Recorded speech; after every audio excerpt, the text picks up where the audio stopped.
So we'll call the meeting to order. Looks like it's about 7:04 p.m.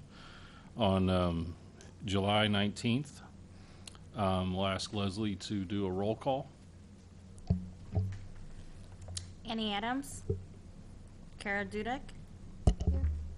Cynthia Hoyle. Here. Audrey Ishii. Here. Susan Jones. Here. Jeff Marino. Here. Craig Schonkweiler. Here. Lily Wilcock. Here. So it looks like we have 7 here, so we have a quorum. Next item on the agenda is the approval of the agenda. We would like to, we need to make an adjustment to the agenda, moving item 6A, the appointment of the vice chair, up in the agenda order to say number 3. So is there any other changes to the agenda? Is there a motion to approve the amended agenda? I'll move to approve the amended agenda. Okay, so Sue Jones made a motion and Cynthia seconded. Is all in favor, say aye. Okay, so it looks like the ayes have it. So we now have an approved agenda. So now we would be looking at appointment of the vice chair. The vice chair will serve for the remainder of this calendar year. And then at the first meeting in January, we would elect a new vice chair for that calendar year. Vice chair is elected by a majority of the members that are present. So at this time, is there a nomination for vice chair?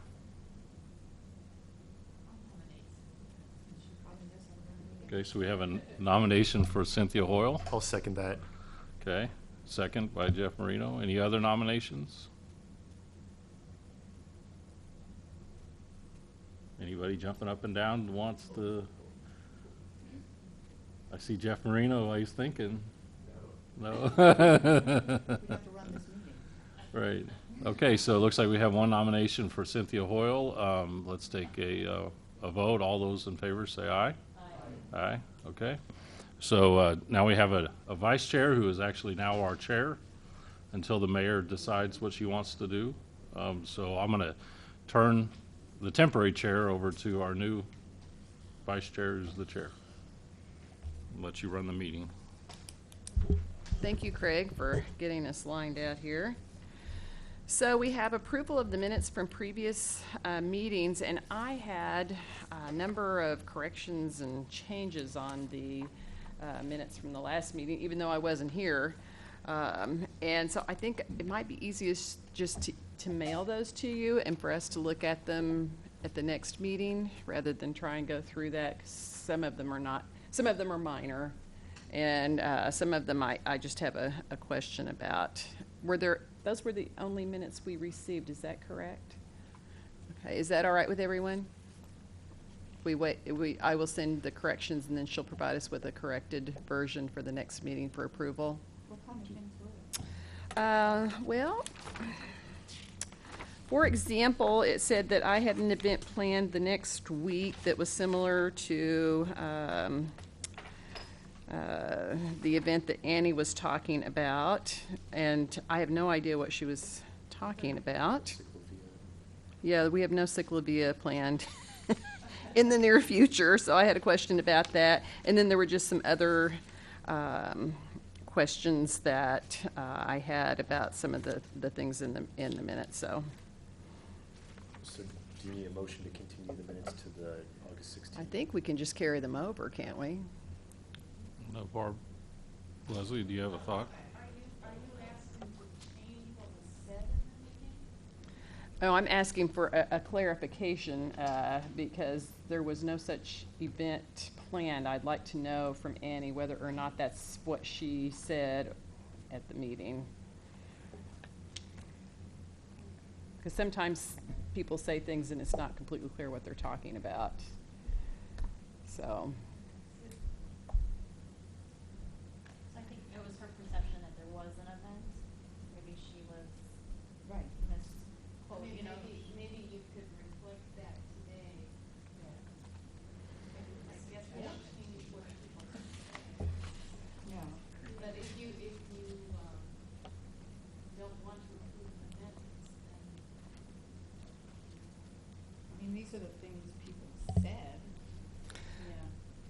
There were also some things like words missing in some places that made the meaning unclear, and I apologize that I didn't send that to you ahead of time.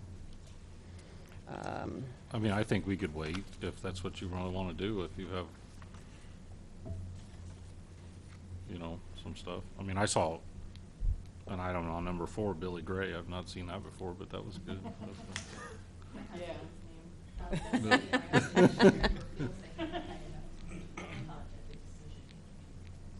Okay, so Audrey has got a good point there. Right. Okay. So we'll just postpone, is that? Do we have to have a motion though to do that, or? Let's do that. Let's do that, just to, We haven't in the past, but that, we didn't have bylaws, so. yeah. Well, I'll make the motion to postpone the approval of the minutes of pending, you know, Cynthia's input and then our review Is there a second? at the next. I'll second. Okay. Everyone in favor? All right. Okay, we'll take a look at those next meeting. For public input, we do not have an audience tonight, so I don't think there's anyone to receive input from. So we will move on to unfinished business. And we did not have any, did we? So then we will move on to new business, and we already took care of the first item on that agenda, appointment of the vice chair. And now we have a presentation on bicycle registration, and I'm assuming that is from Lily. Yeah. Now I get bad with that being on TV. Bicycles, bicycles. Bicycle registration. Now there's a lot of text, there's very few pictures, but it's a very simple presentation, guys. I pinky promise. Why was brought up at last meeting, and some people were unsure as to why we do. Oh, yeah. So a lot of people were unsure as to why we register bicycles, and so I prepared a couple of things, comments about why we, at the university, why we consider it really important, why a lot of people like to register a bicycle, and why it's historically something that a lot of towns and cities do, and also some of the problems and issues that we have today with bicycle registration, and why more and more towns and cities are actually doing away with bicycle registration. So, very interesting trend. So why we do it, and I have this lovely quote in Dayton, Ohio Police Initiative. This is from a public policing best practices forum. The problem was reversed with approximately 80% of stolen bicycles being recovered. So the number one reason why a lot of people talk about bike registration is actually due bicycle theft, which is a pretty substantial reason why to do that in this community, as we do have a lot of bike theft in Champaign-Urbana, also Urbana specifically. The University of Illinois is not immune to this. It's right smack dab in the middle, and oftentimes when we map where bike theft happens, there's the university. Some of our biggest hotspots in town are either the campus town in Champaign, the campus, the student living situation in Urbana, and also to area, and also the campus. So lots of bicycles being stolen. So bicycles being recovered, they're recovered all the time. A lot of people will find bicycles, they'll recover bicycles. Authorities generally get involved with that. They hold on to them, and they have to get rid of them because they weren't registered. They can't contact anybody for that. So that's kind of an expensive process. A lot of people get really frustrated at the expense of that. And in an age where more and more towns are looking at their budgets and chopping away at stuff, it can be really hard to justify the expense of that. The university is no exception. We actually have one of the most expensive processes relative compared to a lot of towns. We have to go a couple extra steps due to we have a couple extra special liability concerns that towns don't usually have to deal with. So it can be a really expensive issue if you don't take care of it. And so that's why, in general, historically, a lot of people like to register their bicycle, or they encourage their residents to register the bicycle. I know this is a lot of text, but I'm going to get through it pretty fast. Abandoned bikes are really expensive. They have been categorized by some professionals on campus as extremely expensive garbage. And that may sound really harsh, but it's not. It really is. People are throwing away their bicycles, and now we have to take them out, but they're property. They're kind of can try to fine line between cars. You register a car, right? Well, someone can't take a bicycle and just throw it out. That if someone actually makes claim to that bicycle, then you stole it and you damaged property. So it's a really sticky area, and so whenever you do recover a bicycle, whether it was abandoned, loved, wanted, or not, it frequently means that you've got to hold on to it for a certain amount of time. And here at the university, that's usually anywhere between 3 months to a year. So that's a lot of storage. It's a lot of bicycles. Purdue University has said that they recover an estimated 1/3 of the bicycles every year on their campus. It's a lot of bicycles. So it's very expensive. On our campus, we have about 700 bicycles confiscated every year. That's a lot of bicycles. It's really hard for one. That's kind of like imagining how big the solar system is. It's pretty hard to just imagine how many bicycles that is, but it's a lot. So no one can find the owner of these bicycles. Sometimes people will come to university parking, which is the group that holds on to the bicycles on our campus, and say, hey, my bicycle was either stolen or confiscated. Would you have happened to do that? And then a staff member, will have to spend many hours going through all the bicycles with them to see if maybe theirs is theirs. And even then, we have no way of proving that. It's basically done on kind of a trust honor system. Like, well, he says that's his bicycle, and hopefully he can provide a picture of himself with that bicycle. But if you don't register it, no one can really know whether that was your bicycle or not, and no one can stand behind you for that. So it's not very fun for anybody, and everybody gets really upset when they talk about how they have to do it. So the cost is approximately $500, $900 for each one of these bicycles. To repurpose the bicycles from being abandoned to tagged to transported to stored to transported again, new parts and sales fees. And that's including the price that you make from the bicycles, which is anywhere from $70 to $200. Sometimes, well, I should say $70 to $250. So these are expensive pieces of garbage. In comparison, it costs about $20 to recycle a printer. And with a little bit of Googling, I found that it's about $50 to recycle a television.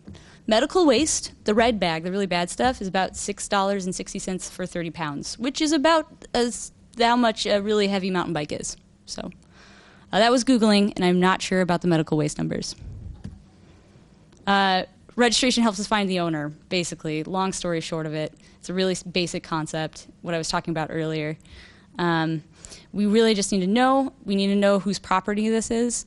If grounds or someone needs to mow the grass or they park their bike illegally, whether it was willingly or not knowingly, if it was knowingly or not, we have to cut the bike. And then when we take in that bike, it adds up to that really big price tag that you saw earlier. Many owners who register their bicycles, they see it an important part of their lives, like a car. And so you register your car, so yes. And so what we see too is that people generally who register their bicycles are already respecting their bicycles in a manner that means that they're more likely to respect themselves like a car in traffic. They're more likely to take care of their bicycle like it's a form of transportation, take care of it when it's broken. They're not going to just take off their brakes if their wheel's bent, We've all seen this happen before, particularly before there were as many great repair options in town. So it's very important, we feel, to register bicycles. A lot of universities, there's no video of Purdue, unfortunately. There's a really great video that the campus bike coordinator at Purdue made, but unfortunately I do not have that today. But a lot of entities, a lot of universities, particularly Big Ten schools, they require you to register your bicycle. Some schools do not require this, and it is optional, or it's required, but it's gone through the municipality that the school is in. Urbana, Champaign, and Savoy do not require it, though they do offer it for their citizens. Some members of our community could be asked to register a bicycle up to 5 different entities. It's a lot of places to register your bicycle. The fact that you have to show up these days to register, it's a very short process, but you know that it's kind of hard to value processes that are short, especially processes that are free, city service, and you're not sure why you're doing it. It's really hard to convince a lot of people to register their bicycle as in any places as their bike could be recovered in when it was stolen in this community. It would have to, if you were a grad student at the university living in grad student housing, you'd have to register your bicycle with grad student housing, university police department, university, Urbana, and Champaign. And if you ever bike down to Savoy, which there's loads of really good reasons as why you would do that, you'd have to register it there. It's a lot of places to register your bicycle. A lot of people are really overwhelmed when they look into it, and if they do register anywhere, it's usually in one place, which if I ride my bicycle in Champaign and it gets stolen there, but I'm only registered in Urbana, and then it's recovered on the campus, that's very likely to happen, and it's something that we're not prepared to help the person out with. So it stinks, and unfortunately, due to such low registration numbers in municipalities, a lot of people are talking about kind of cutting this service. So when you have a bicycle and it's stolen, well, whatever. We don't know if it's yours or not. But just go buy a new one is what you'd have to do, unfortunately. That's not very sustainable, and a lot of people appreciate their bicycles a lot more than that in this community. People would appreciate them even more if they knew about the greater picture of bike theft and what they were doing with it, transportation. So the university is very interested in improving our bicycle facilities, but it's very hard to improve bicycle facilities and justify it if you don't know how many people are on campus, and we do a lot of really cool things on campus to try to figure out how many bicyclists there are, but registration is one of those numbers that we look at, and if it's really low and a lot of people aren't really doing much with it and theft is really high, you're going to get a really low turnout for a lot of these numbers. And so it's hard to justify spending lots of money on nicer facilities. Instead, it's really easy to say, we'll replace it with something else sometime later, whenever. So this is what the kind of the trade-off you get. You kind of get for the amount of time that you actually put into your registration process. The university has just recently upgraded their bicycle registration, and it is required ever since 2014. Bicycle registration is required for all campus, everybody. So even if you're not a campus community member, if you're riding on campus, you're supposed to register your bicycle due to those reasons. A lot of people tell me they're not going to do that, and I don't blame them when I see the lengthened process that they have to go through to do this. So something that we're all really interested in is simplifying that and also making it so if you register anywhere in this community, you're registered everywhere. And there's a couple of different really interesting things that are going on. So one of the things too that Annie asked me last meeting and other people agreed to talk about is kind of some of the things that people are interested in doing in the community about this issue. One thing is Neutral Cycle is working on an app. It's cool. It's called BikeNet, and we've found that a lot of bicycles have been recovered using social media. Someone gets their bike stolen, and they send out either an email or they throw out something on Facebook, and it gets circulated to a lot of eyes, and someone sees it and then recovers the bike or tells them that. And that's a really interesting, very interesting, and has been proven to be a very effective way of getting that person's bicycle if they're already connected into the community. So that's interesting. What if you promote an app to really reach out to a lot of people and register it? They're also very interested, too, in selling this product to people like the university, people like Urbana, people like Champaign, so that they can get the app and their citizens can use the app, and then it would all be in one registry database. On the other hand, too, the university is looking into what if we hosted one database that law enforcement and planners alike could see and check when they recover a bicycle? So that's another really great way in building kind of a database that everybody can access. On the back end, but everybody is still, if I lived in Champaign, I thought, well, I should register my bicycle, but the only place I could think of to register it, because I'm not, on BPAC or I'm not super involved already, I would say I should go to the City of Champaign's website, well, it's actually the fire department that does it. But what if City of Champaign's website had that? Then if they registered there, it goes to one database that someone in Urbana would say, oh, I found this stolen bicycle, I recovered it. Oh, this person lives in Champaign and they registered it with Champaign. I can contact them. That would be awesome. So that's what we're working on right now. 2 really good solutions, trying to figure it out, and how to go forward, find funding, and that's what's going on. Why you do it and what we're doing. Any questions? No. Parking is involved in the not the abandoned bike, in all cuttings of bicycles. So anytime your bike gets cut, whether it was abandoned or considered abandoned, or it was locked to an ADA handrail, or it was locked to a sign, like something improper, it was illegally parked, that is when university parking is involved. And in the storage, too, as well, of those abandoned bikes.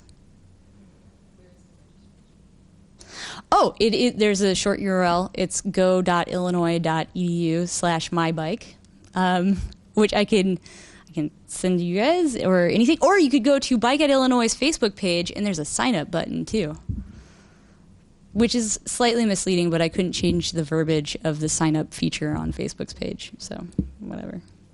So you don't have to physically go to a place? You do. It's a 2-step process.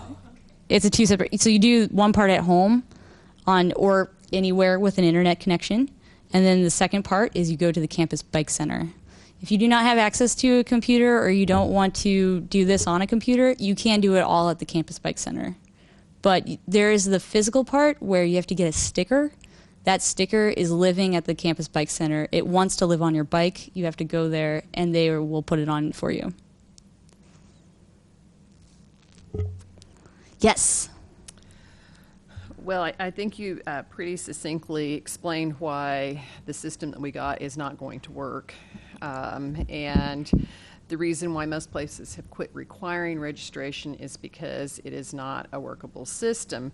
However, given the information that you provided on how much it costs the university to deal with all of the unclaimed bikes, it does seem to pose the question about, wouldn't it be wiser to use some of that funding to help create an app and provide incentives for people to register their bikes, so that you are not then spending that large sum of money, which 500 times 700 is what?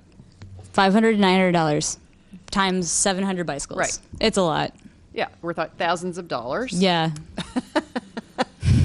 And so I'm wondering why we couldn't follow the example of some other places where they have created apps where people take a picture of their bike, they send in the registration, the number on their bike, they upload it with their serial number and their personal profile, and then they mail them the sticker to put on their bike. And so it seems to me that is a system that would be workable. Mm-hmm. And I know this was investigated in the past at the university, and so I do pose the question of how we can proceed, given the fact that you are spending thousands of dollars now. It seems like it'd be cheaper to go the other direction. And just to tell you how frustrating this is for a lot of people in this current budget climate, university parking is an auxiliary on campus. It is something that is separate from regular campus funding. They are supposed to be self-sustaining. Yep. They are running an operational deficit. They are very unhappy to spend so many man-hours on this issue, and also to man the storage facility. And then in order for us so transportation demand management at the university will take the bikes eventually when they are cleared to go, and clear them out and take them to appropriate places around town. It all costs a lot of money for every party involved. So yes, you're totally right, Cynthia. It's running you now, based on your estimates, between $35,000 and $60,000 a year. Yeah, and one database would probably be fairly affordable, I would assume. MTD puts out, does competitions for apps, And I know Nutricycle's been working on one. It seems like it would be a good idea for there to be some collaboration, so maybe a case could be made. I think people would register their bikes if the process is made easy and Absolutely. there's an incentive for doing it. And so I think that the approach, if the approach were changed and we looked at it from another direction, it might be something that we could actually achieve.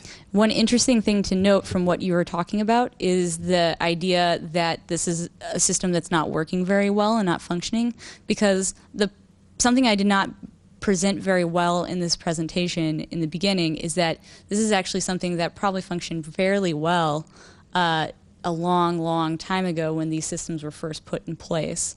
But due to how bicycles are right now, and how all of us kind of access information, especially when it comes to how we interact with government, it's really hard to get people to register in all these different places for a lot of us in this day and age. So these very affordable solutions are something that have been around for a while, but this has been a process that for the most part everybody said, well, it's there, and if it's not broken, you shouldn't fix it. We're starting to get to the point where we feel like, a lot of people feel like, this is kind of broken. So it's a very interesting time. We should start looking at solutions. Well, first, when my bike was stolen, I got it back because I didn't have it registered anywhere, but I had the serial number, and so, That's awesome. so it's not, that would make it harder to convince me to take steps to register in 5 different places. I will tell you, I talk to people every day who never register and don't know their serial number. Probably would have, I'd be able to look that up, though, if they registered. And the other thing, You're very lucky. you were talking about them mailing to you. I know, when I got my insurance, it should all be able to be done on the internet. You can send me Absolutely. a thing to print it out, and But now you'd have to find a way to get me the sticker stuff. So that's the, Yeah, and yeah, absolutely. So that's a very interesting thing.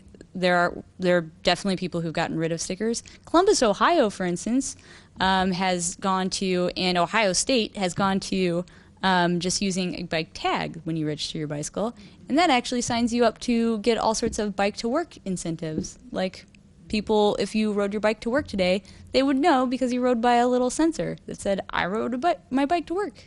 And that would enter you into a raffle to get free coffee at Espresso Royale.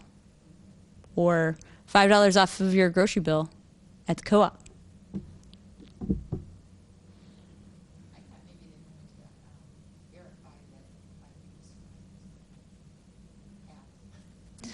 They definitely do. That's a huge benefit. And it's their program at Ohio State is called Bug Your Bike.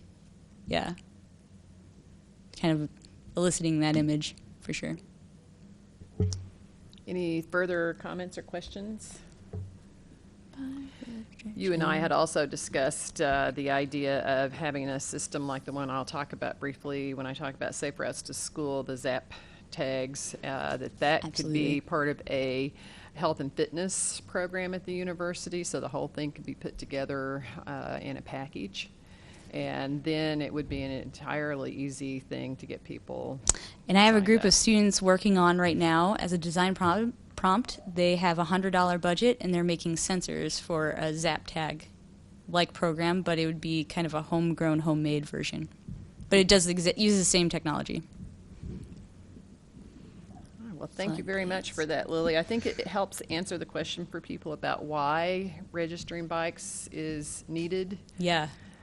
and why it's not happening. I mean, both of those things are clear that having it registered is a good idea, but registering in 5 places is something I doubt anyone in this room has done. I have not. Not in all 5. So Well, that's the problem. I also don't live in grad student housing, though, so. But yeah, I have not.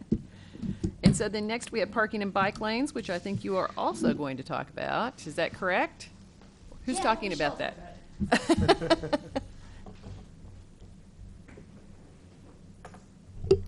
So, parking and bike lanes. Not to bring it up, we've talked about it in the past. Craig has actually gone out of his way to get some responses from and I think this is a little unfortunate, university parking, who is not in charge of that on campus, but also they're a ban of police, right?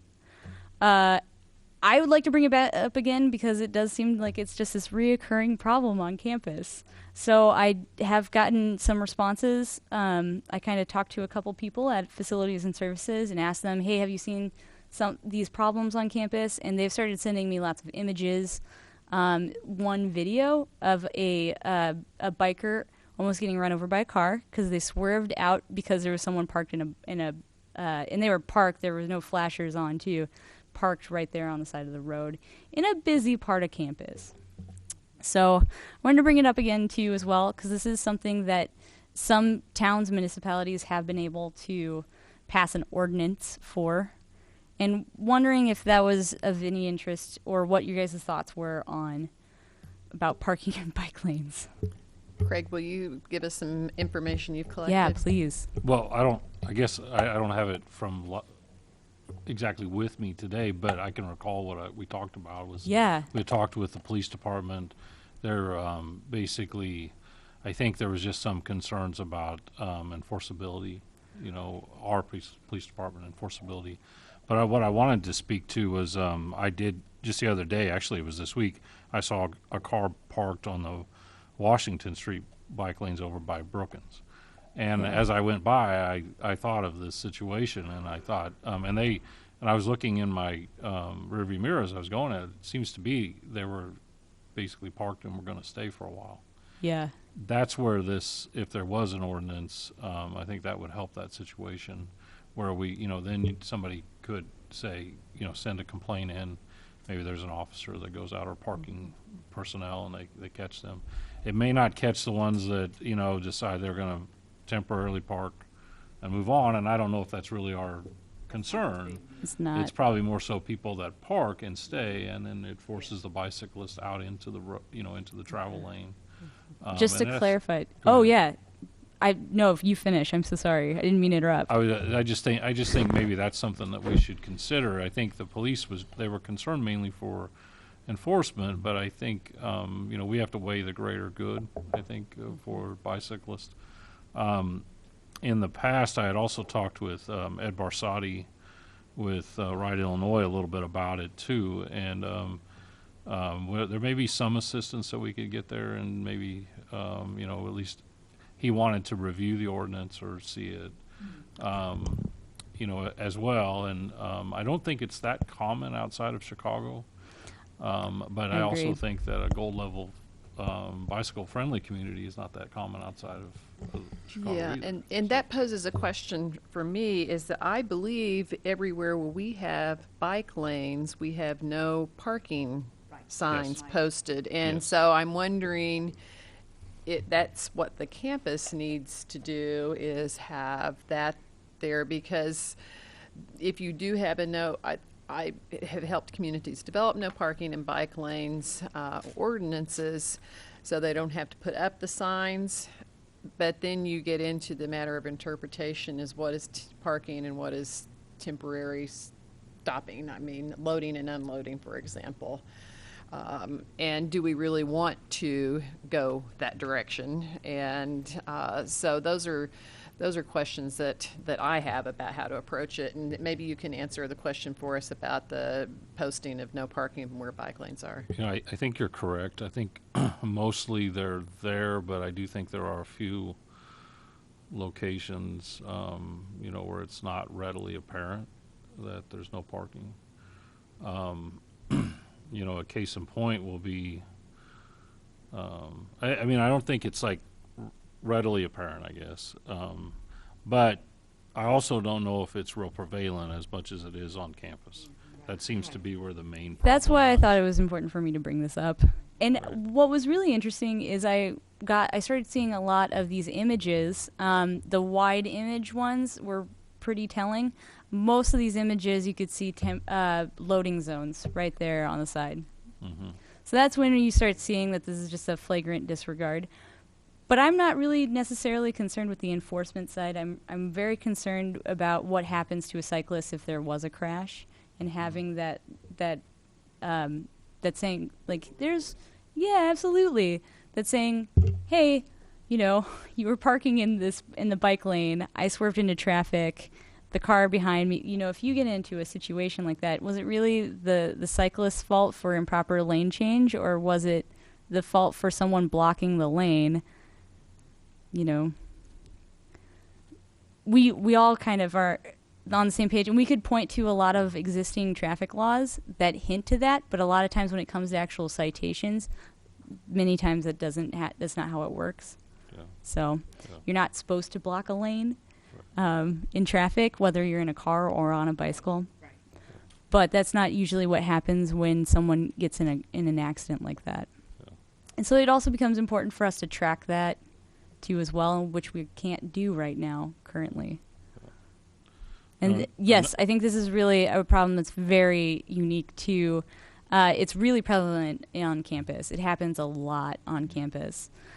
Trust me, it's not with a slew of other unique campus problems. We have a lot of parking on sidewalks, but which is interesting too as well. But when it comes to us moving as a campus farther and farther away from our bike path system and trying to make our streets as safe as possible, trying to encourage people to use our streets and use them appropriately and follow the rules of the road, creating a threatening environment on the streets is just going to encourage people to either take the sidewalk or misbehave and bike improperly. Yes, Craig. It seems like, I mean, we could go perhaps a couple different directions here. I do think, though, that it'd probably be good if, you know, it's just like the bike registration, if the U of I, Urbana, and Champaign, and even Savoy were on the same page with that.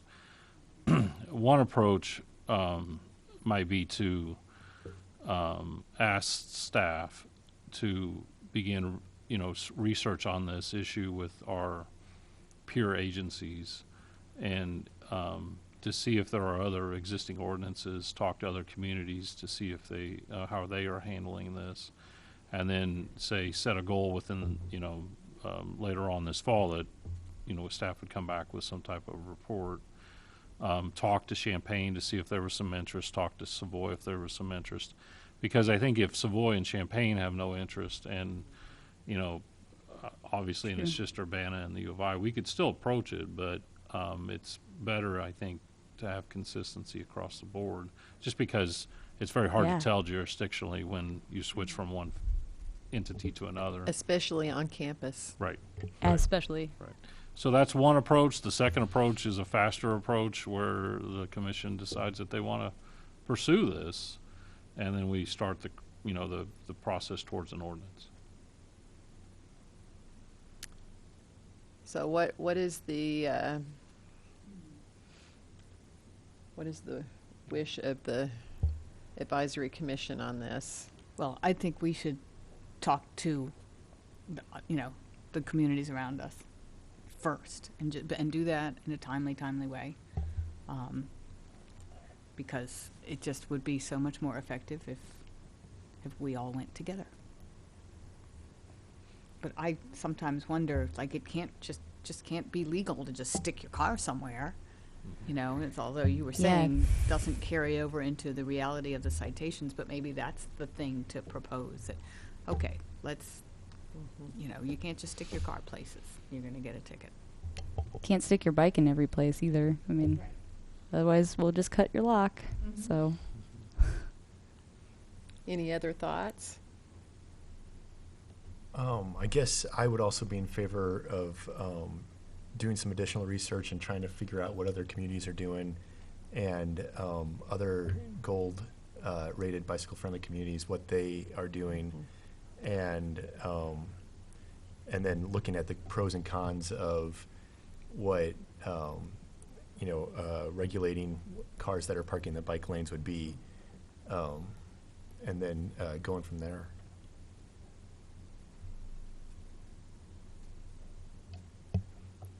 It sounds like the sentiment is that we would like to have more information. It also sounds like a really good intern project. If we have any summer interns that you can sick on this little bit of research. I know Grand Rapids has an ordinance banning parking in bike lanes, and I don't remember off the top of my head whether they had a listing of places that do. One source for this, the League of American Bicyclists, has a listing of state laws related to bicycling. I cannot remember whether or not they cover that particular topic, but they may have something. Of course, those are state level laws, so it may only look at state laws, but that would be a place to look too.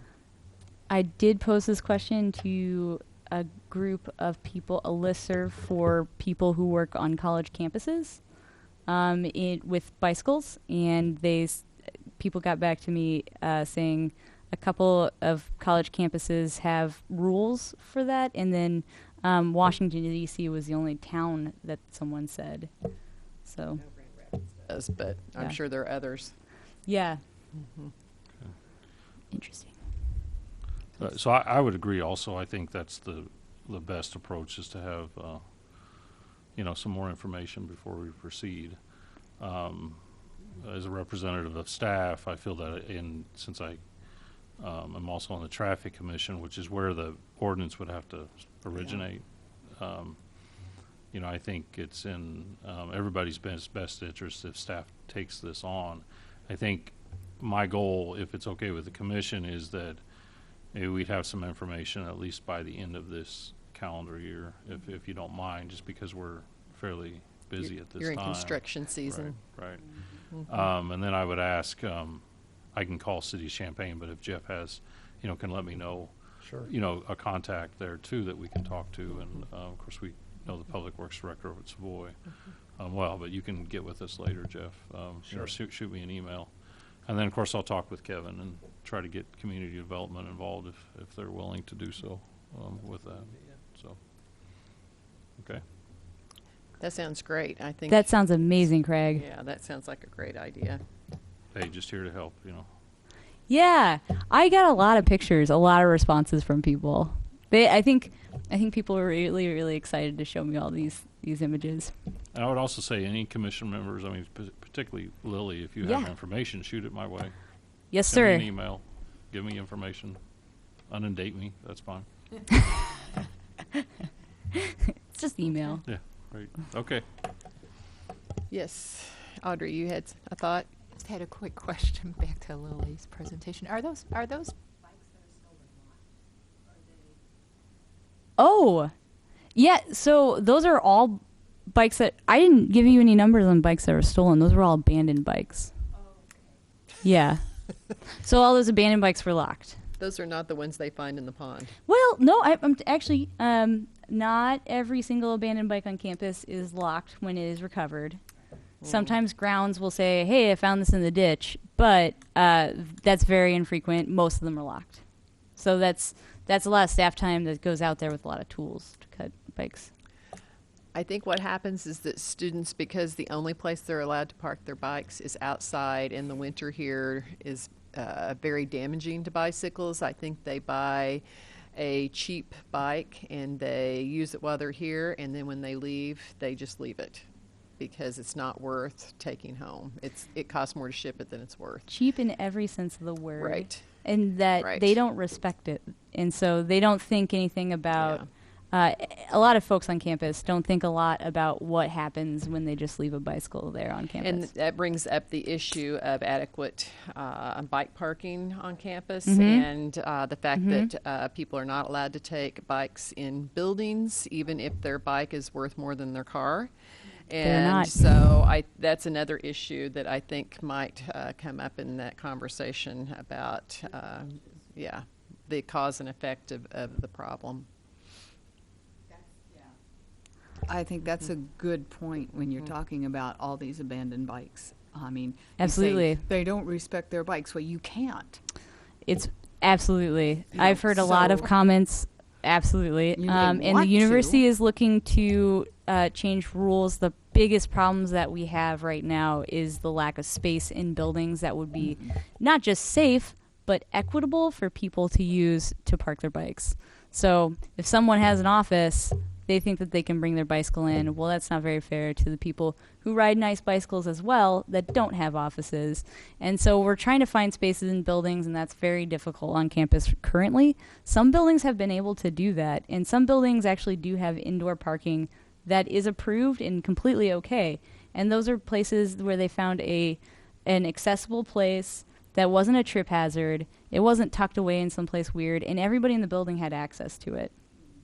So that's The those are University of pretty big Colorado, things. they have a rack mounted in every dorm room over the bed so that every student can put their bike in their dorm room. So there are solutions to these problems. I think That's it awesome. might behoove some exploration on the part of campus to look at how other places have solved the problem. Okay, any other thoughts or comments? Okay, the next item on the agenda is my presentation. I wanted to share with you all some information about a program I chair that we've had going in the community for a number of years, Safe Routes to School. And so I'm going to move out to the computer and do that.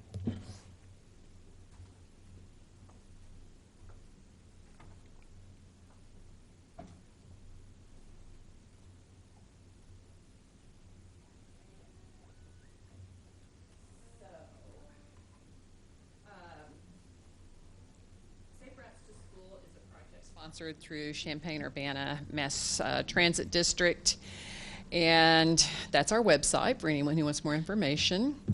This is just a little background. When I first came to the community in Champaign-Urbana Mass Transit District contacted me about working with them to advocate for walking, biking, and transit supportive development. One of the things I recommended to them was that we do International Walk to School Day. I had done this 2 years in Stillwater, Oklahoma, where I lived before I moved here in 2001. And I thought it was a very useful community education and awareness raising event. And so we did that the first year in 2003. We had no funding to speak of. We had 2 schools in each school district. We had a total of 4 schools that participated. And we continued doing that until 2007, and I will cover the reasons for why that happened. Just by point of comparison, in 2015 we had the majority of K through 8 schools in the 2 school districts participating. In Urbana, all of the elementary schools participated. In Champaign, I think the majority of them did. We have to do the schools that are on a year-round calendar separately because they're always out of session the first Wednesday of October when the event is held nationally. Then I'll talk a little bit more about where the money came from, but we've had 4 non-infrastructure Safe Routes to School grants awarded since 2007. It's a total of $183,300. And this last round of funding from these are federal dollars passed through the Illinois Department of Transportation. This last time they limited the amount you could apply for non-infrastructure and required a 20% match. We were the only downstate program that got funding. It's very difficult to operate this program. The state of Illinois is the only state in the country that does not allow funding to be used to pay for staff support. So that makes it difficult. So MTD has always provided the staff support, paying for the office. They've often provided free bus ad space and a lot of staff support. So this first started in 2005 with the Safety Lou Transportation Bill in Congress, and it was all about making it easier and safer for kids to walk to school. And I didn't provide in this presentation the information about the huge decline in the number of kids who walk and bike to school over the last 40 years and the corresponding huge increase in health issues, obesity, childhood diabetes, even issues with high blood pressure in children as a result of a variety of things, including lack of activity. Every DOT was required to have a program and a state coordinator at that point, and the majority of the funding, 90% of it, went towards infrastructure. States were supposed to spend 10% of that money on non-infrastructure projects. Most states did not succeed in achieving that. Illinois has not. But nevertheless, it has had a big impact nationally. There have been over 6,000 schools that have participated in these programs. One thing that did happen is the most recent funding, it's no longer required that DOTs have Safe Routes to School programs, and states can opt out and use that money for other things. The Illinois Department of Transportation, in large part thanks to our previous Governor Quinn, has continued to fund a Safe Routes to School program. There are other states that have a higher commitment level in terms of the amount of state dollars that they put toward it, such as the state of California, but Illinois is among the states that has really continued to support that program. These are our goals. I'm not going to read through all of these for you, but I shall say that we've been working on increasing walking and biking to school. We set some fairly modest goals and worked with a variety of partners, which we will also talk about. We have put together a steering committee early on. Originally, we did this through the Champaign County Safe Kids organization, and they then chose to change their focus. And so once we had the grant, we needed some place to operate the grant through. Someone has to be the granting agency because it's entirely a reimbursement program. So you have to spend the money first and then get reimbursed. And lots of nonprofits simply do not have the financial capability to pay thousands of dollars and then get reimbursed. So Champaign Urbana Mass Transit District has been fulfilling that role the last several years and doing all of the accounting, bookkeeping, administrative overhead, etc. So these are our partners and coalition members, the cities. The Public Health District has been very active. The school districts, Champaign County Bikes has been a big partner. The park districts have been engaged with us, and Healthy Champaign County, which is a 501c3 that has operated through the Public Health District the last few years, has also been involved.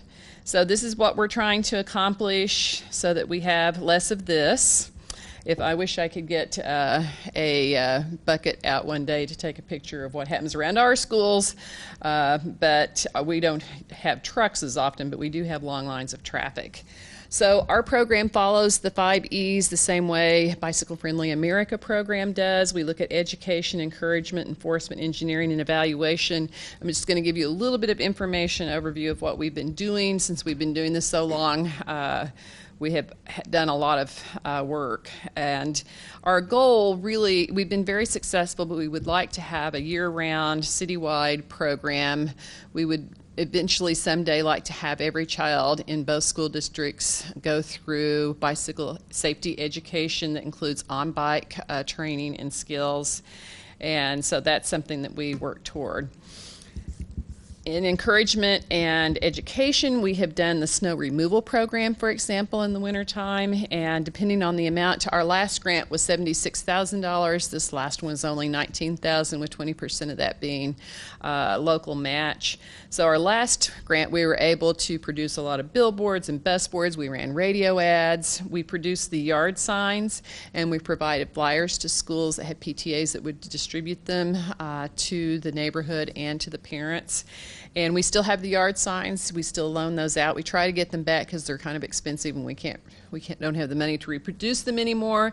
And MTD still does help us by putting the bus boards. We purchased reusable bus boards for our snow removal encouragement program, and our marketing director created this graphic, which has been very popular. Other places have taken it and used it.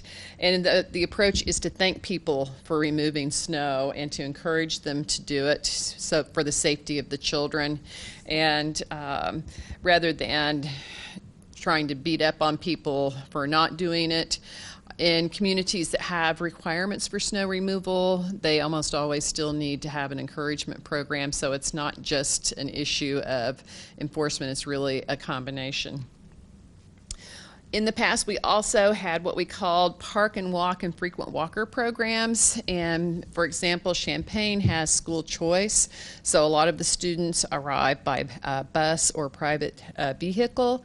But you can address the congestion around the school by providing a location nearby where parents can walk and park and children can walk to the school, and then having an incentive program where they got little foot tokens for miles that they walked, and the teachers could keep track of it. We also set up a walking route on the playground so that everyone could participate, and the students would walk during breaks and at lunch hour and earn foot tokens. It was very popular. Some of the schools, in fact, the teachers liked it so much they set up their own program to encourage them to walk more. At Urbana Middle School, we did this in conjunction with the City of Urbana's grant to put in the bicycle infrastructure within 1.5 miles of the middle school. And we suggested that what we would do with our grant money was help purchase and install this solar-powered reader. And Lily referred to this earlier, and I'll talk about it a little bit more about how it works on the next slide. But they can sign up for a full academic year and then get points and prizes for walking and biking. And let me go back here. The students can just walk by the reader or bike by the reader, and it counts them, and they set up an account and they go online, and their parents can go online too. It tells them how many pounds of greenhouse gases they have saved, how many miles they have gone, all kinds of cool information on the website. We have paid to continue the software support for this program for 2 years with the current grant so that we can continue to operate it, and they get prizes for more and more miles, and I'll show you some of those later. We've also partnered with the Urbana School District to do walking school buses, and they pay for a coordinator. They pay $1,000 per term. He sets up and coordinates volunteers who are trained to walk a specified fixed route, and they have specific pickup times. We operate that usually for 6 weeks in the fall and 6 weeks in the spring when the weather is nice, and then students can walk along with an adult, and college students have been our best volunteers for that. He also gives them activities they can do on the walk, games they can play, other kinds of things that make it a lot of fun for them to do that. And the Urbana School District began this when the number of crossing guards was reduced and parents were concerned about students walking alone. We also have a number of education programs. We offer bike rodeos. We do an after-school program in the spring at Urbana Middle School. The Active for Me program, that's the one with the solar reader.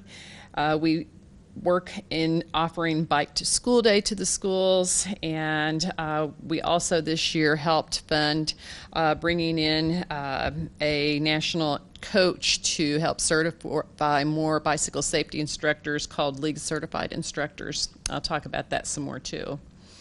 So bike rodeos does not involve roping anyone. It involves teaching children safety skills. We do them at schools, we do them at public events, we do them upon request. And this cycle of the grant, we did 7 bike rodeos. We had 230 kids go through, and we sold 55 helmets. We've also given away helmets, but not as many as we sell. This is what a layout typically looks like. We do helmet fitting, teach them how to check their bike and make sure it's safe, have them practice starting and stopping, hazard avoidance, scan signal turn, which is a very important skill for them to learn, turning and yielding, and then we have a fun thing like snail races or a chaos box that's just fun that also helps them hone their bicycle handling skills. The after-school program is part of a program that the Urbana School District funds with a grant. It's called Splash. And our class has been very popular with them, and you'll see why as we go through here. We have 5 to 6 classes. They're about 1.5 hours long once a week. The students who participate, if they do not have it, we provide them with a helmet, a bike lock, and a rehabbed bike. The Bike Project has partnered with us and rehabbed discarded or donated children's bikes and bike light sets as well. We have to measure the students when they come in to get the right size bike for them, and so usually we do that the first class, and then by the third or fourth class we have the bike for them. And you can see a picture of the kids there who participated last year. So the first class, just briefly kind of tell you what we do. We talk about bikes. When, what did the first bike look like? Does anyone here know what the first bike was called? Oh, a what? That was a nickname. They were also called bone shakers. It was basically a running bike. The original ones that didn't even have pedals. It was basically a balance bike, and so that's fun. We show them pictures of that and other kinds of old bikes, and talk about the bike parts, and then we do bicycle fitting. That gives us the opportunity to measure their inseam basically, and teaching them how to check a bike. As you can see, that's my husband's recumbent trike we brought in one time for the kids to try out. They thought there's a lot of different kinds of bikes in the world today. The second class, we try to reinforce the benefits of wearing a helmet. And what you see there is the melons from our melon drop. The happy melon is wearing a helmet, and the sad or frightened melon is not. And the superintendent comes every year and drops the melons off of a very high up location, and the one that doesn't have a helmet goes splat. And the one that does have a helmet often will get away with a small crack. And then the picture on the bottom you see there is a Jell-O brain. There's a recipe for making a Jell-O brain. We have a special mold, and it's the consistency of a brain to help them understand how fragile their brain is and how little, how thin the skull is and how easy it is to damage a brain.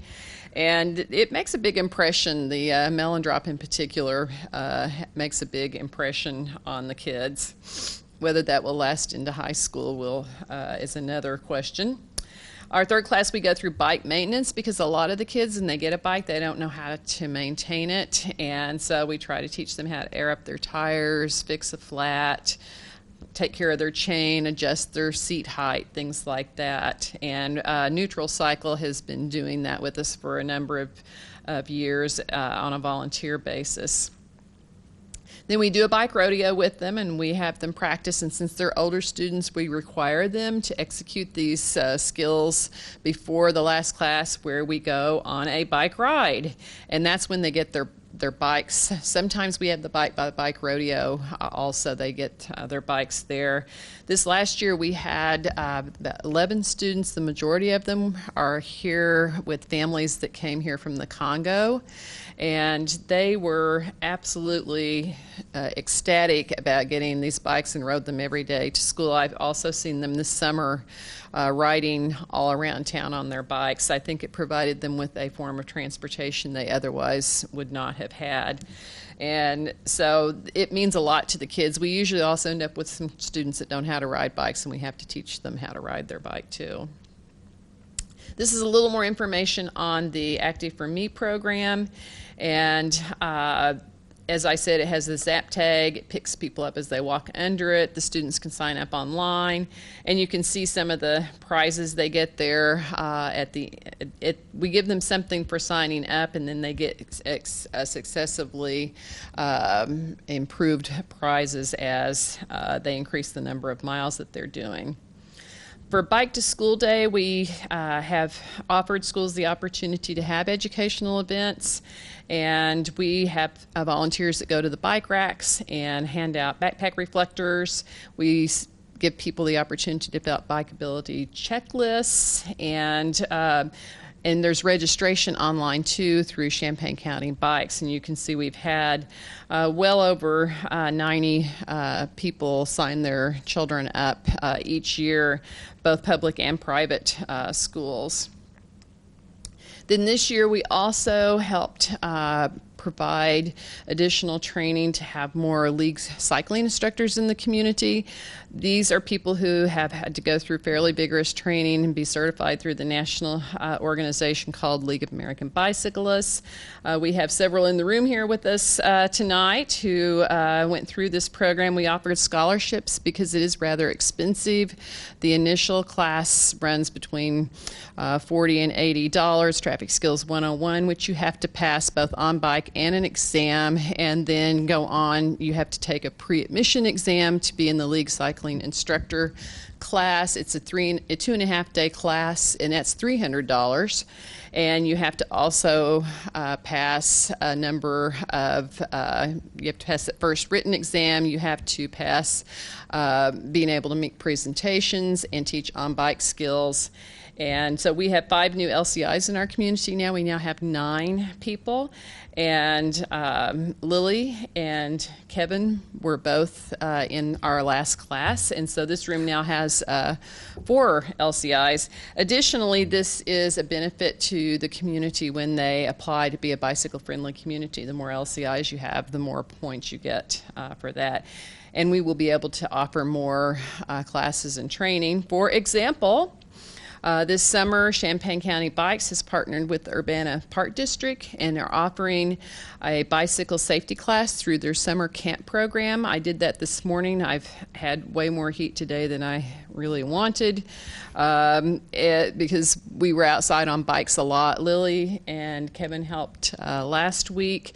They're doing it for 3 weeks, 3 days per week for 2 hours. And Champaign County Bikes this year, as part of Bike Month, raised money, and we also now have permission to donate some of our grant funding to them to purchase bikes. They purchased some really nice bikes through Champaign Cycle, and those work so much better than our rehabbed bikes we've been using for years that are pretty beaten up, and most of them have quick release seats that are easy to adjust up and down for the kids. You can see how much fun these kids are having with this class, and I helped with this morning, and then tomorrow we have a bike rodeo for them as well. So the first class they had 8, and today they had 13 or 14. So I think it's been a lot of fun for the kids.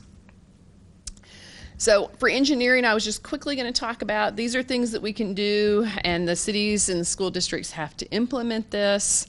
Engineering matters a lot because the way the road is engineered has a big impact on how fast people drive and the survivability of crashes. There's some disagreement about these numbers, but it holds true that the faster a vehicle is going, the lower your chances of surviving if you were hit by one. We also do evaluation with our student classroom tallies and our parent surveys. The data that we ask people to provide to us is critical to receiving grant funding. The City of Urbana has gotten 2 Safe Routes to School grants that have made a big difference. They redid the school zones. We have those automatic feedback signs that are solar powered in several high speed locations that have had an impact on speed in school zones, in addition to the bike lanes that were installed. And so having had this data from the collection that we have done was very helpful in achieving that. The City of Champaign's had 1 Safe Routes to School grant that also addressed school zone safety and put in a crosswalk, and that was a school that we had worked with that had collected data as well. So the school districts are trying to help us communicate to the schools how important it is when we ask for feedback from parents and to get the classroom tallies, how important that is. So that was more information than you all probably could absorb. And I'm happy to answer any questions anybody has about the programming. Since we've been doing so much, I thought it would be helpful to provide you with an overview of some of the activity and programs that we've had underway. Our current grant ends. We have to finish our summary report and send in our final invoice at the end of this month. And we will be able to sustain some of our programming without grant money. We can keep doing bike rodeos. We have a helmet and bike lot giveaway program. Bike rodeos, after school classes. We will not be able, however, to fund paying for the walkability checklists for the schools that we have provided, in addition to a parent letter and safety tips that we will not be able to, because that's a couple of $1,000s that it costs to do that for the elementary schools. But we can still do walk and roll to school day. We have the posters and the banners. We can do the classroom tallies, and we bought backpack reflectors as little incentives for all of the students. So there's some of it we can sustain. There's some of it that we will not be able to sustain until they offer a new round of funding and we apply successfully and get a grant. So that's all I have. Does anybody have questions? Yes, Jeff. Yeah, when you say when they offer a new round of funding, you talking about the state of Illinois? Yes. There was funding for Safe Routes to School. It's part of a grant category that they gave a name to, which I really hate, called alternative transportation. And the state of Illinois is talking about doing a new round of funding. I was just on a statewide call this week, and they also have hired a new Safe Routes to School staff person. So the commitment is still there. As everyone here knows, the state has been having significant financial problems as a result of not having a budget, and that has had an impact on how the program has been able to operate as well. But there is still clearly a commitment to funding it, and hopefully there will be another round of funding. It may not happen until the beginning of next year if they're going to be doing that soon. Yes. And your time is funded through MTD as staff time. You mentioned that they donate. Yes. And they also have been paying for an intern. The way we met our local 20% match didn't even count my salary, which is more than my intern. It's not a salary. I actually am a contract employee, so it's just amount per hour. But they pay for the intern, and then the Urbana School District paid $1,000 a month. A term for their walking school bus coordinator. So between MTD and the school district, we had over $4,000 local match for the $19,000 to meet our 20% local match. The Champaign School District did not participate in the local match last time, but I suspect the next round of funding they're going to be interested in looking at doing a higher level of activity and bicycle education programming. So we'll see what happens there. It depends on budgets and timing and all kinds of things. They've, of course, got their school facilities and the bond issue coming up. So depending on how the timing works, they may or may not have the time and wherewithal to focus on that. Did that answer your questions? I guess one other thought, have you explored any alternative sources of funding if the state didn't, renew the grant? I don't know, corporate sponsorships or any other alternatives? Or I guess also is the Safe Routes to School a 501c3, and are they able to get, okay, they're not.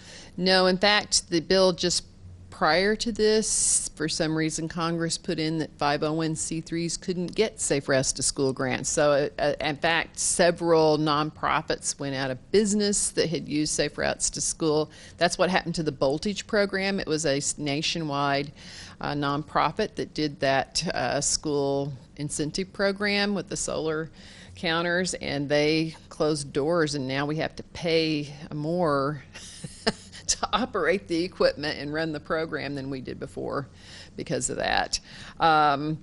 So we have not done a 501c3 for Safe Routes to School since we've been operating under the umbrella of MTD. Previous to having this, we did solicit corporate donations, but I have to say that by and large, that resulted in a few $100s here and there. So we used to operate it with a few $100s in duct tape and rubber bands. This funding has been more in-depth and helpful, although the amount of administration required to oversee it, some communities, in fact, have ended up giving it back because they just didn't have the staff capability to file the reports, keep track of all of the requirements, and oversee the project, which is really unfortunate. In fact, one of their big problems is that poor school districts, by and large, do not successfully apply for these because they don't have the staff capability to manage them. And we're lucky here that the cities and MTD have been willing to do that, because I think Urbana School District would have had a harder time managing all of it, although they've had a very high level of commitment to this. Any other questions? Nope. Okay. All right.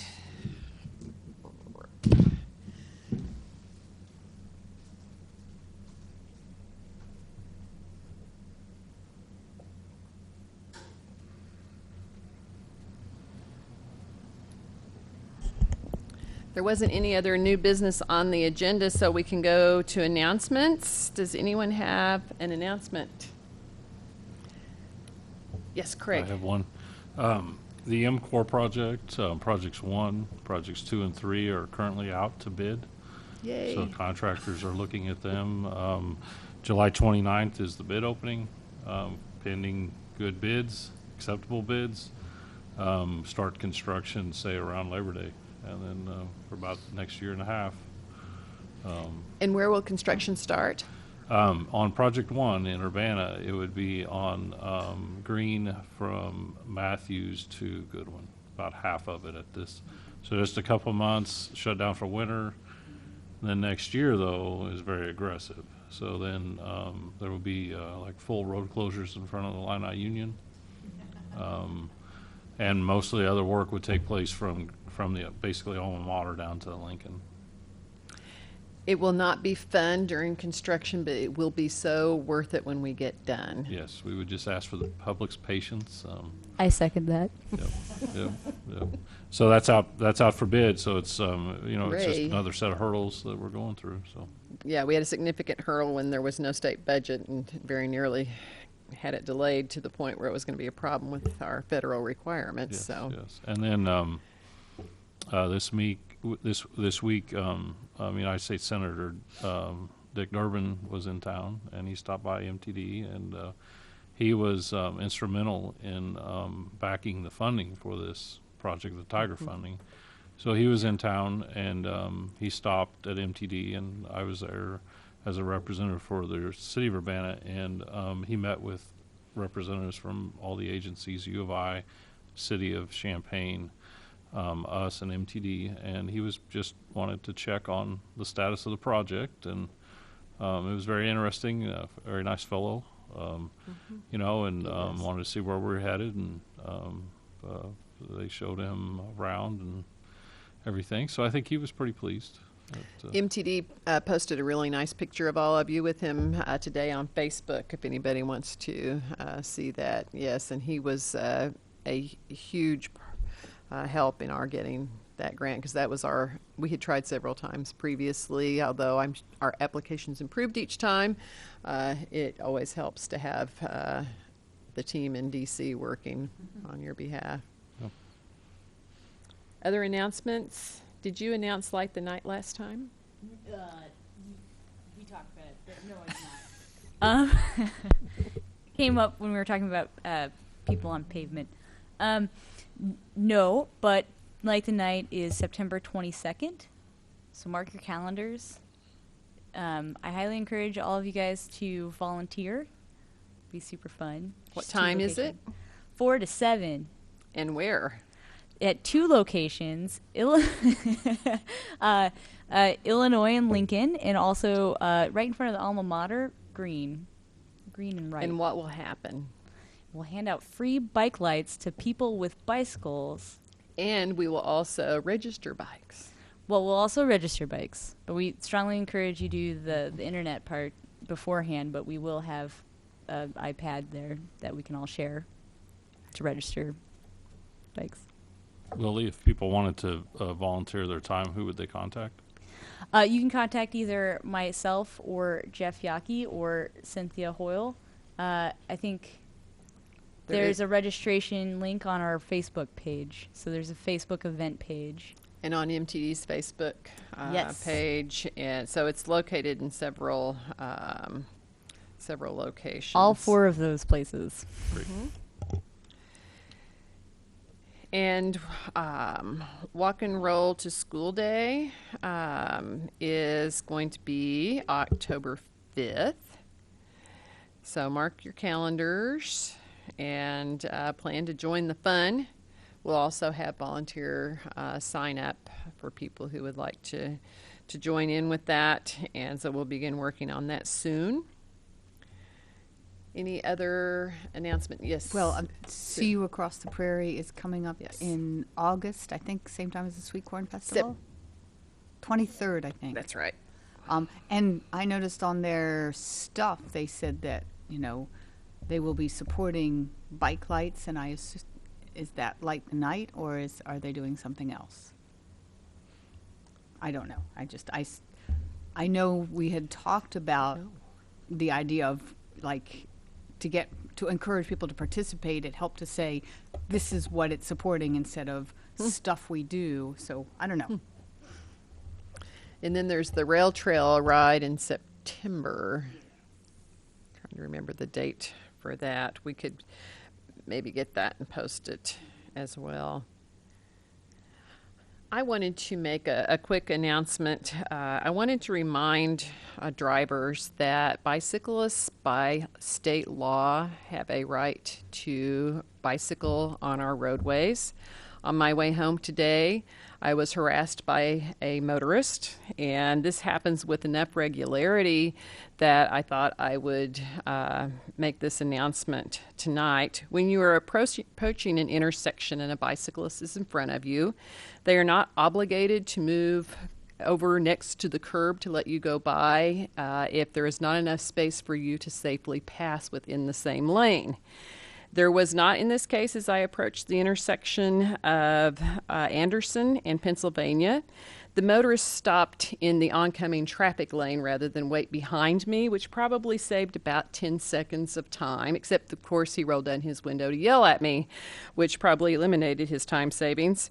But this does happen to me on a regular basis, that approaching an intersection, people stop in the oncoming traffic lane rather than stop behind the cyclists, and I see this happen to other people. It endangers them, it endangers the cyclists, it endangers other drivers, and they really have not saved any time. So I wanted to state that again today. I did ask this driver if he would like for me to call the police to have them come and explain about how I had a right to be there. He did not want to do that, and typically I find that they do not. But I wanted to say tonight that drivers who have questions about that can certainly check. There is a posting of the rules of the road for bicyclists that the Secretary of State has, and that part of being a good and safe driver means according other roadways users their rights. And I was behaving perfectly legally and stopped at the stop sign. I know not everyone follows the law all the time, but this driver broke 2 laws. He was in the oncoming traffic lane, and he was harassing a cyclist, which is also illegal. So I thought I would mention that tonight, and maybe at some point in the future we can have law enforcement come and chat with us about their programs and their enforcement with motorists as well as bicyclists. I know they have a special enforcement program for cyclists that they'll be implementing again this fall as the students come to town. We always have several thousand students who show up who are by and large relatively clueless about roadway law and its application to them as pedestrians and We have an unusually large bicyclists. group this year, too. So Extra this will be an issue again this fall. We all need to use patience and share the road accordingly. And I just wanted to share that because it's rather threatening when a 60-year-old woman has a large male person screaming at them when they're on their bicycle. And so we should stop and think, I know it's hot and everybody's grumpy, but we need to stop and think about our actions on the roadway and keeping everybody safe.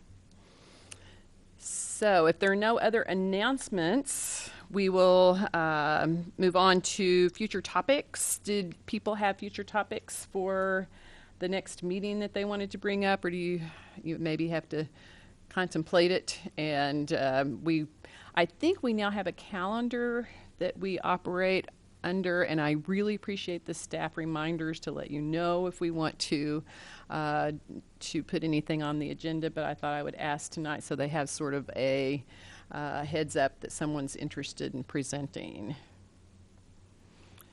Do we have anything on your slate that's going to be coming up for the next meeting? I'm sorry, if I can get it designed, it'd be the Bradley Avenue bike lanes. I was to the commission a while back, got some initial feedback on, the buffered bike lanes. I just have to get it done.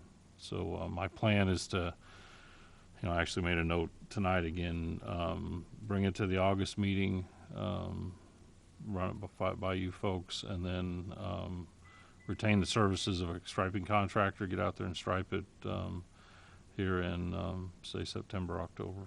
So that's the goal at this time. So, any other topics people want to discuss at the next meeting, perhaps? Okay. and if anybody thinks of anything, you can send it to me or Leslie. We had talked about, can you remind when we talked about the agenda, Leslie, as far as when you need it? I'll probably send out a reminder email to have agenda items to me. I'll send it 2 weeks prior to the meeting, and then have it ready a week prior, the agenda and the minutes for you guys to review. If that sounds okay with you guys.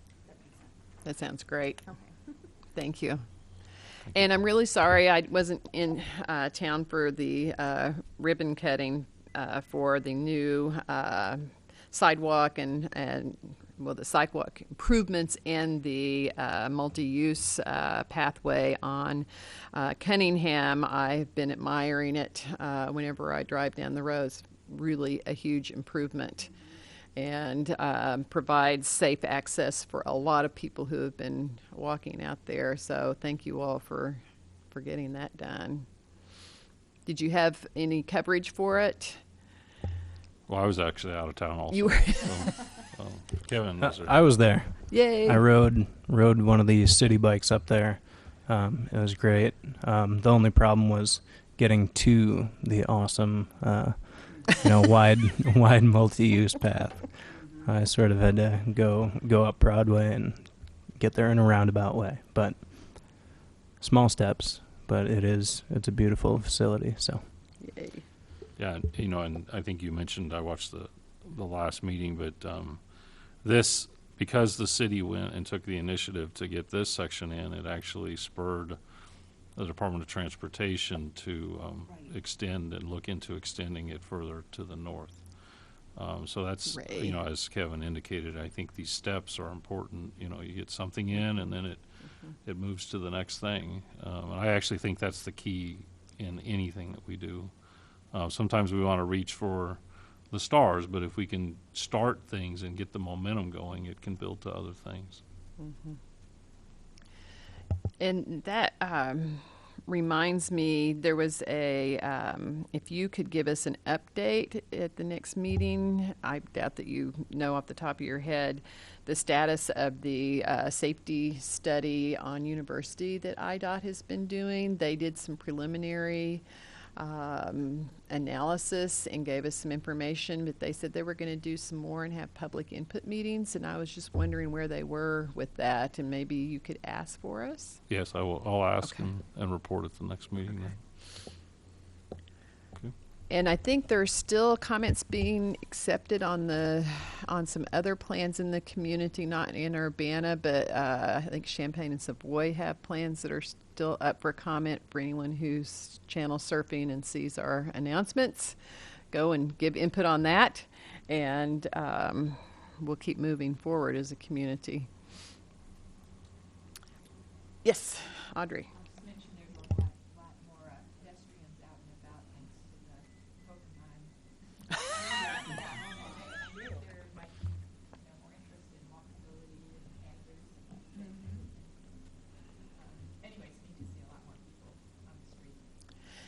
It's pretty entertaining when I bike around the parks in particular, how many people are doing the zombie walk with their Pokemon Go games. It's I've been enjoying it too. I find it I have really I have good. friends who are advertising dogs that people can go and walk while they're at work, if in case they want to have a dog with them while they're So they're hunting Pokemon.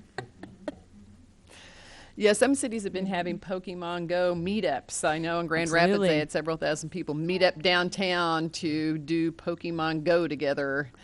I don't know the advantage of There that. have been but- several in Champaign-Urbana. Yeah, there's actually, the Park District this Saturday is having one in Busey Woods. There's 5 Pokestops around the boardwalk. Uh-huh. And it's kind of, in addition to that, you're going to get a nature tour also, but the joke is kind of come hunt virtual animals while you ignore the real ones that are actually living in the woods.